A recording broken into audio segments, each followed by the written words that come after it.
Bismillahirrohmanirrohim. Assalamualaikum warahmatullahi wabarakatuh. Sahabat beriman yang dirahmati Allah. Penting untuk menjaga hubungan harmonis dengan orang-orang terdekat seperti tetangga. Karena seringkali kita membutuhkan bantuan mereka untuk urusan yang tidak bisa kita selesaikan sendiri. Oleh karena itu, kita perlu menerapkan adab bertetangga sesuai dengan ajaran Islam, agar hubungan dengan tetangga tetap harmonis dan terjalin tali silaturahmi yang baik. Berikut adalah 8 akhlak baik kepada tetangga dalam Islam. 1. Mendahului berucap salam. Orang-orang yang bertetangga dianjurkan saling menyapa ketika bertemu dengan mengucapkan salam. Bagi pihak yang mendahului mengucapkan salam, maka secara akhlak lebih baik dan karenanya mendapatkan kebaikan yang lebih banyak. Dalam hadits Muslim, Rasulullah Shallallahu Alaihi Wasallam bersabda, "Maukah aku tunjukkan kepada kalian sesuatu perbuatan, apabila kalian lakukan niscaya akan membuat kalian saling mencintai satu sama lain? Sebarkanlah salam di antara kalian ketika saling bertemu." 2. Mendahulukan tetangga yang jarak rumahnya lebih dekat. Tetangga paling dekat mempunyai hak yang tidak dimiliki tetangga jauh. Dalam hadits Bukhari, diriwayatkan dari Aisyah, "Aku berkata, wahai Rasulullah, aku mempunyai 2 tetangga, lalu kepada siapakah aku memberikan hadiah?"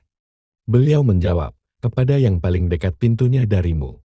Bahkan apabila kita hendak menjual atau menyewakan bangunan yang menempel dengan rumah tetangga, hendaknya untuk menawarkan kepada tetangga yang paling dekat terlebih dahulu. Diriwayatkan dalam hadits Al-Hakim, Rasulullah Shallallahu Alaihi Wasallam bersabda, "Barang siapa memiliki tetangga yang temboknya menempel dengan rumahnya, atau yang satu rumah dengannya, atau memilikinya secara bersama, janganlah menjual rumah itu sebelum menawarkan kepadanya terlebih dahulu." 3. Anjuran berbagi dan tidak meremehkan pemberian tetangga. Diriwayatkan dalam hadits Muslim, Rasulullah Shallallahu Alaihi Wasallam bersabda, "Jika kamu memasak kuat, maka perbanyaklah airnya dan berikan sebagian pada para tetanggamu." Diriwayatkan pula dalam hadits Bukhari dan Muslim, Rasulullah Shallallahu Alaihi Wasallam bersabda, "Wahai para istri kaum muslimin, jangan sampai seorang tetangga meremehkan pemberian tetangganya, meski hanya berupa kaki kambing." 4. Anjuran bersedekah kepada tetangga yang membutuhkan atau kekurangan.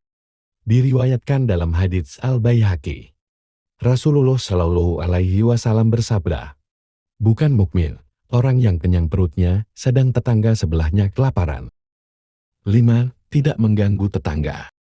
Tidak saling mengganggu tetangga, baik dalam perkataan maupun perbuatan, adalah adab bertetangga seorang muslim. Dalam hadis riwayat Bukhari dan Muslim, Rasulullah Shallallahu Alaihi Wasallam bersabda, "Barang siapa beriman kepada Allah dan hari akhir, maka janganlah ia mengganggu tetangganya." Sebagai contohnya, ketika kita akan mengadakan sebuah acara di rumah, ada baiknya meminta izin tetangga terdekat terlebih dahulu. Tidak menyetel musik keras-keras, bertamu pada waktu yang tepat, dan masih banyak lagi. Selanjutnya, masih dalam konteks tidak mengganggu tetangga, juga diterjemahkan dengan tidak mudah berprasangka buruk, serta tidak menggunjing tetangga kita. Larangan ini tercantum dalam Al-Quran. Surah Al-Hujurat ayat 12. "Wahai orang-orang yang beriman, jauhilah banyak dari prasangka. Sesungguhnya sebagian prasangka itu dosa. Dan janganlah kamu mencari-cari kesalahan orang lain.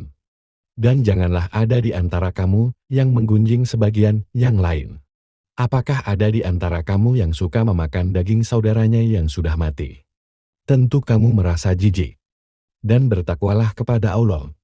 Sungguh Allah Maha Penerima Tobat, Maha Penyayang." 6. Tidak menghalangi bangunan tetangga.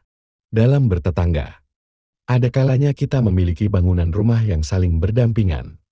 Bahkan beberapa rumah juga berdempetan.